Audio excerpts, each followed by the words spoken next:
सध्या सर्वत्र पाणी टंचाई फार मोठ्या प्रमाणात आपल्याला जाणवते आहे.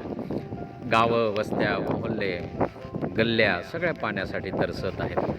ही तरसलेली पाण्यासाठी गावं पाहून असं वाटतं, की पाणी हे जीवन असतानाही या लोकांना अजूनही त्या जीवनाचं पर्यंत आपण त्यांच्यापर्यंत पोहोचू शकलेलो नाही.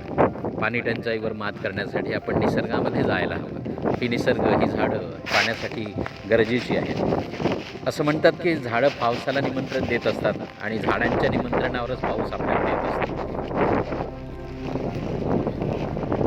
मग ह्या झाडांसाठी, या निसर्गासाठी आपण काहीतरी केलं पाहिजे.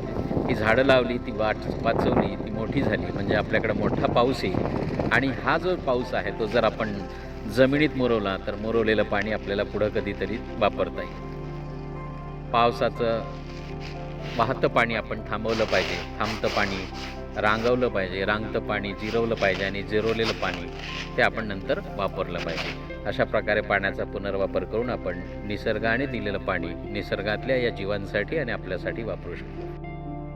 आपल्या पुसदचे माजी मुख्यमंत्री सुधाकरराव नाईक यांनी जलसंधारणाचं फार मोठं काम आपल्या महाराष्ट्र राज्यात उभं केलं. त्यांनी जलसंधारण हा स्वतंत्र असा विभाग आपल्या महाराष्ट्र शासनाच्या मंत्रालयामध्ये सुरू केला. जलसंधारणाच्या निमित्तानं आपण पाणी वाचवण्याचा जो संदेश आहे तो स्वीकारला पाहिजे. ती काळाची गरज आहे. सुधाकरराव नाईकांनी दिलेल्या पाणी वाचवण्याच्या मंत्रावर जर आपण राहिलो तर ही दुष्काळाची स्थिती आपल्याला नक्कीच दूर करता येईल. उद्याच्या जलसंधारण दिनाच्या निमित्तानं आपल्याला सर्वांना पाणीदार शुभेच्छा. धन्यवाद.